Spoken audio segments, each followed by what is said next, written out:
நெல்லை boys திரைப்படத்தின் தயாரிப்பாளர் தம்பி ராஜா அவர்களே, இயக்குனர் கமல்ஜி அவர்களே,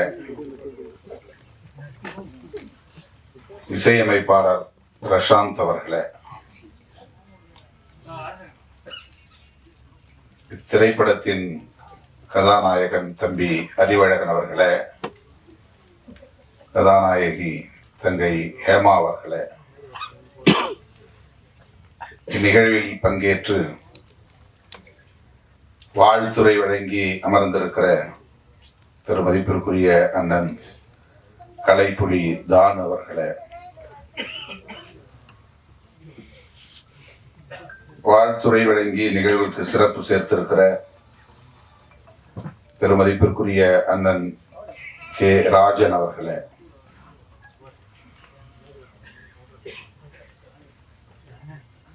திரைப்பட தயாரிப்பாளர் சங்கத்தின் துணைத் தலைவர் அன்பு இளவல் தமிழ்குமரன் அவர்களே, தமிழ் திரைப்பட தயாரிப்பாளர் சங்கத்தின் செயலாளர் திருமிகு ராதாகிருஷ்ணன் அவர்களே, மற்றும் இந்த நிகழ்வில் பங்கேற்று இதனை சிறப்பித்துக் கொண்டிருக்கிற திரு எஸ்.கே. சம்பத் அவர்களே, சஞ்சய் செல்வம் அவர்களே, மதன் குமார் அவர்களே, அபிநயா ஜென்சி அவர்களே, விஜித் அவர்களே, ரியாத் அவர்களே, வித்யாராம் அவர்களே, திருமதி லாவண்யா அவர்களே மற்றும் திரு சிவகுமார் அவர்களே, இந்நிகழ்வில் பங்கேற்று இதனை சிறப்பித்துக் கொண்டிருக்கிற இந்த திரைப்பட குழுவை சார்ந்த தொழில்நுட்ப கலைஞர்களே, திரளாக கூடியிருக்கிற தமிழ் சொந்தங்களே, உங்கள் அனைவருக்கும் என்னுடைய வழிவார்ந்த வணக்கத்தை தெரிவித்துக் கொள்கிறேன். மிகவும் நேரம் கடந்து இந்த நிகழ்வை நாம் தொடங்கி இருக்கிறோம் என்று ஒவ்வொருவரும் இங்கே பேசியதை நீங்கள் அறிவீர்கள். காலத்தாழ்வுக்கு நானும் ஒரு காரணம். அதற்காக என்னுடைய வருத்தத்தை தெரிவித்துக் கொள்கிறேன். நெல்லை பாய்ஸ் என்கிற இந்த திரைப்படத்தின் பாடல் வெளியீட்டு விழா, அதிலே பங்கேற்கிற ஒரு வாய்ப்பு, இந்த அரிய வாய்ப்பை எனக்கு வழங்கிய தயாரிப்பாளர் ராஜா அவர்களுக்கும் இயக்குனர் கமல் அவர்களுக்கும் இந்த படத்தின் நாயகன் தம்பி அறிவழகன் அவர்களுக்கும் என்னுடைய நன்றியை முதலில் உரித்தாக்குகிறேன். ராஜா அவர்களை பற்றி திரைப்படத்தில் இன்றைக்கு மிக பெரும் ஜாம்பவான்களாக இருக்கக்கூடிய அண்ணன் தான் அவர்களும் அண்ணன் ராஜன் அவர்களும் பலரும் இங்கே பேசினார்கள். எனக்கு பெரிய அளவில் அவர் அறிமுகம் இல்லை. இயக்குனரும் தயாரிப்பாளரும் அறிவழகன் அவர்களோடு வந்து இந்த நிகழ்வுக்கு வர வேண்டும் என்று எனக்கு அழைப்பு விடுத்தார்கள். பல்வேறு பணிச்சுமைகளுக்கு இடையிலே எனக்கு சற்று தயக்கம் இருந்தது. ஆனாலும் மறுதலிக்க இயலவில்லை. அதற்கு முக்கியமான காரணம், இந்த படத்தின் நாயகனாக நடிக்கிற தம்பி அறிவழகன் என்னால் அன்போடு கென்னி என்று அழைக்கப்படக்கூடிய தம்பி, குழந்தையிலிருந்து என் மடியில் வளர்ந்த ஒரு பிள்ளை. நான் எண்ணி பெருமைப்படுகிறேன். திரைப்பட கதாநாயகர்களை தொட்டு பார்த்தால் போதும் என்கிற நிலையில் இருந்த நான் இன்றைக்கு ஒரு நாயகனை நானே மடியில் வளர்த்தேன் என்று பார்க்கிற போது அது பெரும் மகிழ்வை தருகிறது. KK நகர் ஒட்டகப்பாளையத்திலே நான் ஒரு வாடகை வீட்டில் தங்கியிருந்தேன் சில காலம். அந்த வீடு தம்பி அறிவழகனுடைய பெற்றோர் திரைப்பட கேமராமேன் தம்பி வில்லாளன் என்கிற சிகாமணியின் வீடு. அவர் யார் என்றால் ட்ரம்ஸ் சிவமணி அவர்களின் மருமக பிள்ளை மைத்துனர்.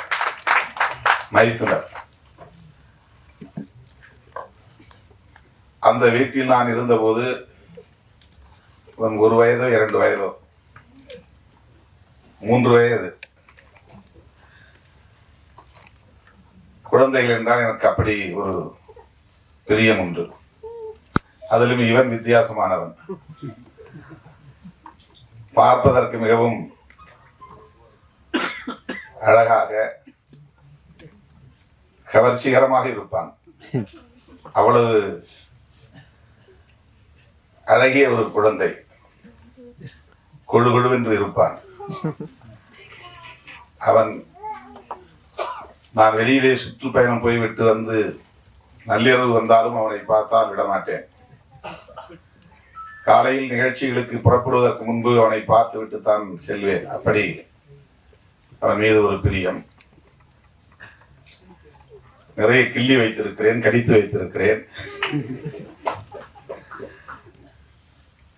அப்படி இருந்த ஒரு பிள்ளை இன்றைக்கு வளர்ந்து திரைப்படத்துறையிலே ஒரு கதாநாயகனாக ஒரு படத்தில் நடிக்கிறான் என்பதை அறிந்து உள்ளபடியே நான் பெரிதும் மகிழ்ந்தேன். அவனை பார்க்கிற போதெல்லாம் எப்போது உன் படம் வருகிறது என்று திரும்ப திரும்ப கேட்பேன்.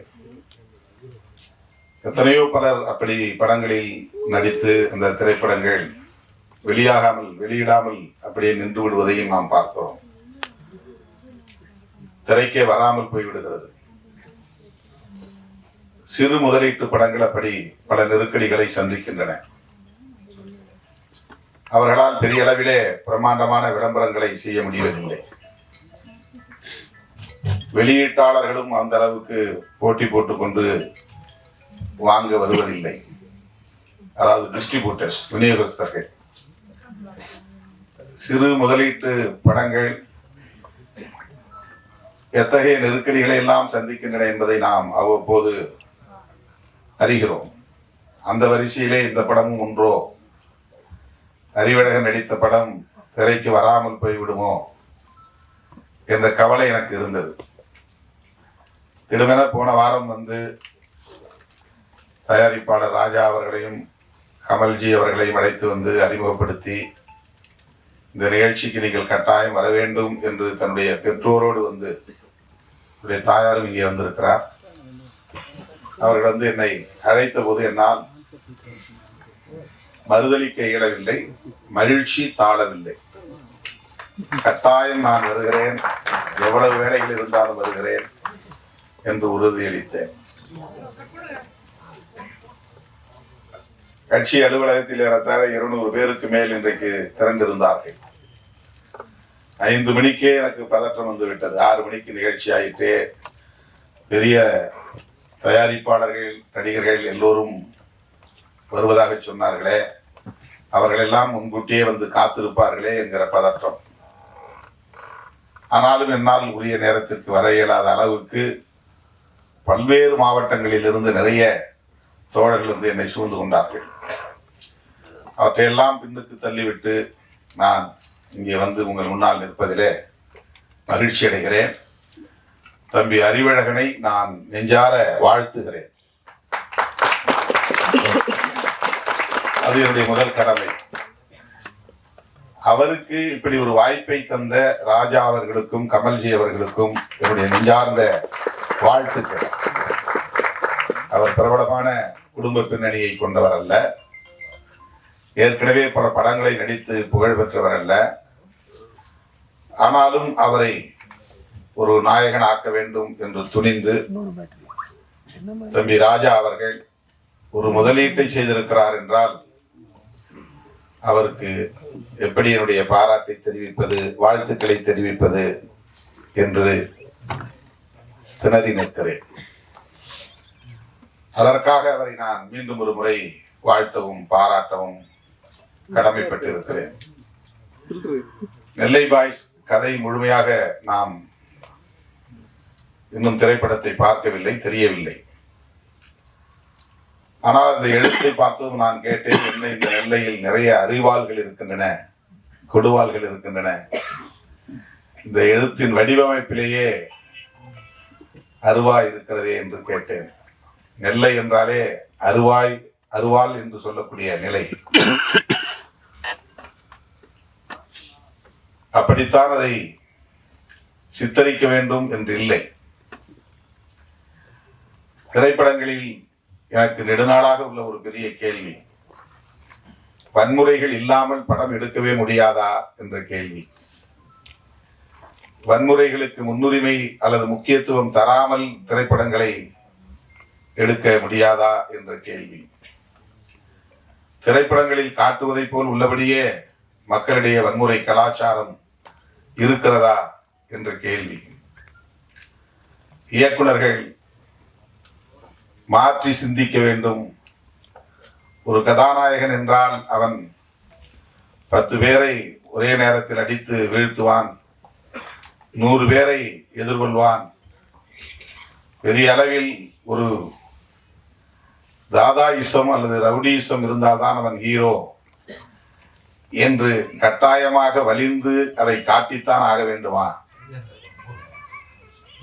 என்ற கேள்வி எனக்கு உண்டு. நெல்லையில் எவ்வளவோ பேர் கல்விமான்கள் இருக்கிறார்கள், தொழிலதிபர்கள் இருக்கிறார்கள், ஆய்வாளர்கள் இருக்கிறார்கள், நீதிபதிகள் தோன்றியிருக்கிறார்கள், இன்னும் பல்வேறு சிறப்புக்குரியவர்கள் இருக்கிறார்கள்.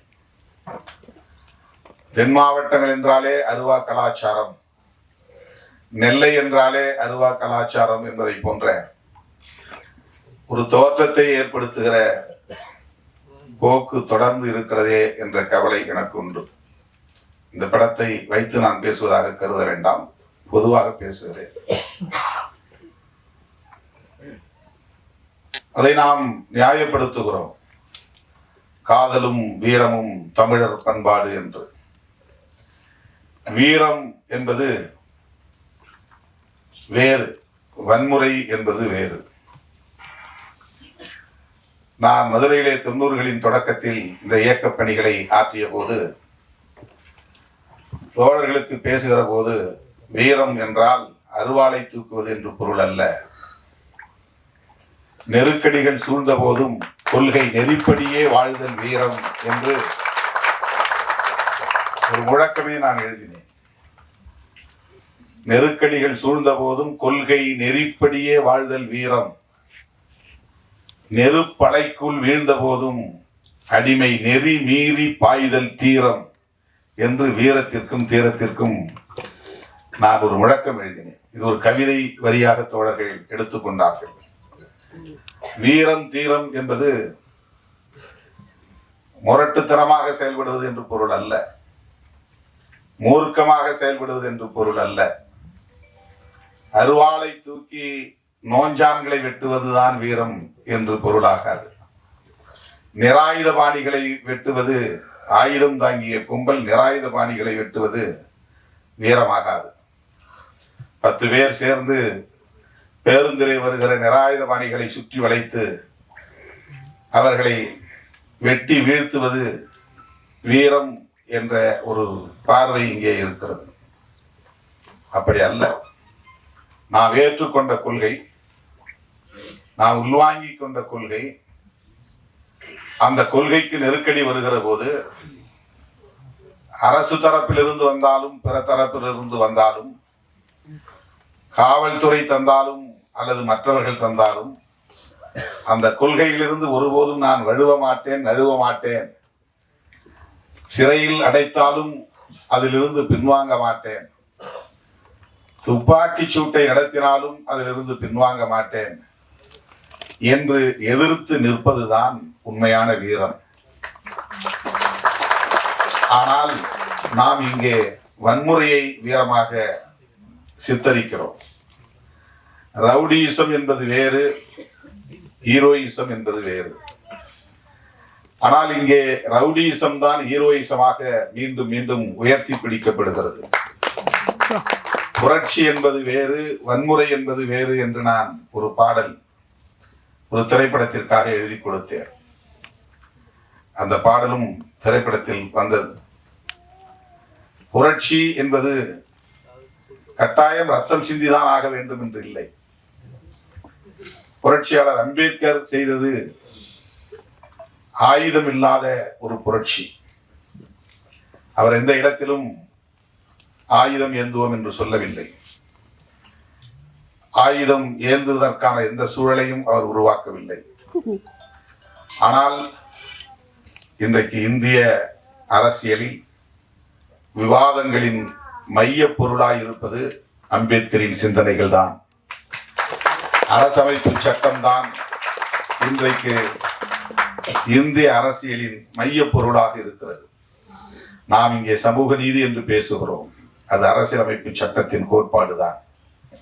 சுதந்திரம் என்று பேசுகிறோம், அது அரசியலமைப்பு சட்டத்தின் கோட்பாடு. சமத்துவம் என்று பேசுகிறோம், அது அரசியலமைப்பு சட்டம் முன்மொழிகிற கோட்பாடு. மதச்சார்பின்மை என்று பேசுகிறோம், அது அரசியலமைப்பு சட்டம் முன்மொழிந்திருக்கிற கோட்பாடு. ஒரு தரப்பு மதம் வேண்டும், அரசுக்கு மதம் வேண்டும் என்று சொல்லுகிற தரப்பு இங்கே உண்டு. அரசுக்கு மதம் வேண்டாம், மக்களுக்கு மதம் வேண்டும். மதம் என்பது அரசுக்கானதல்ல, மக்களுக்கானது. இதுதான் அரசமைப்பு சட்டம் சொல்லுவது. இது எவ்வளவு பெரிய புரட்சி! இன்றைக்கு எளிய மக்கள் கல்வி பெற முடிகிறது, அதிகாரம் பெற முடிகிறது, கருத்து சொல்ல முடிகிறது, ஆளும் வர்க்கத்தை எதிர்த்து போராட முடிகிறது. இவ்வளவு வாய்ப்புகளையும் எது தருகிறது என்றால் அரசமைப்பு சட்டம் தருகிறது. இவ்வளவு பெரிய மாற்றங்கள் இன்றைக்கு நிகழ்கிறது என்றால் அது அரசமைப்பு சட்டத்தால். ஒரு காலத்தில் பெண்கள் வீட்டை விட்டு வெளியே வர முடியாது, பெண்களுக்கு கல்வியே இல்லை என்கிற நிலை இருந்தது, சொத்துரிமை இல்லை என்கிற நிலை இருந்தது, அவர்கள் விரும்புகிற வாழ்க்கையை தீர்மானிக்க முடியாத நிலை இருந்தது. இன்றைக்கு அதுவெல்லாம் மெல்ல மெல்ல மாறி வருகிறது. 12ஆம் வகுப்பு தேர்வு முடிவுகள் வருகிற போது மாவட்டத்திலும் சரி, மாநிலத்திலும் சரி, முதல் மதிப்பெண் எடுக்கிறவர்கள் பெண் பிள்ளைகளாக இருக்கிறார்கள். விளையாட்டு போட்டிகளாக இருந்தாலும், வேறு வகையான போட்டிகளாக இருந்தாலும் அதிலே இன்றைக்கு பெண் பிள்ளைகள் முதலிடத்தில் இருக்கிறார்கள். இந்த சில 10 ஆண்டுகளில் இவ்வளவு பெரிய முன்னேற்றம் பெண்களிடையே ஏற்பட்டிருக்கிறது. அவர்களால் நீதிபதிகளாக இருந்து தீர்ப்பு வழங்க முடிகிறது, வழக்கறிஞர்களாக இருந்து வாதாடி வெற்றி பெற முடிகிறது, அரசியல் தலைவர்களாக இருந்து கட்சியை வழிநடத்த முடிகிறது.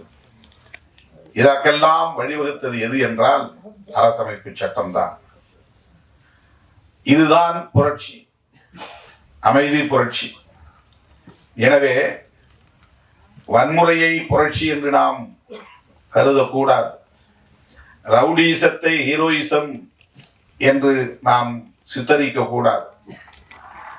சொல்லுவதற்கு, பேசுவதற்கு, விவாதிப்பதற்கு, வெற்றிகரமாக அதை மக்களிடத்திலே கொண்டு போய் சேர்ப்பதற்கு நிறைய கருப்பொருள்கள் இருக்கின்றன. தயாரிப்பாளர்களும் இயக்குனர்களும் இன்னொரு கோணத்தில், மாற்று கோணத்தில் சிந்தித்து படைப்புகளை கொண்டு வருவதற்கு நிறைய வாய்ப்புகள் இருக்கின்றன.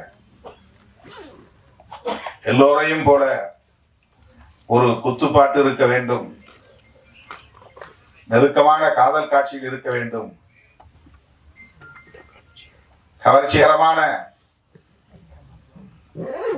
காட்சிகள் அமைய வேண்டும், அதுதான் வியாபார உத்தி என்று ஒரு வரையறையை வைத்துக் கொண்டு ஸ்கிரிப்ட் எழுதுகிற நிலை இருக்கிறது. அந்த வரையறைகளை உடைக்க முடியும். கதாநாயகங்களின் மூலம் நம்பிக்கையை மக்களிடத்திலே விதைக்க முடியும்.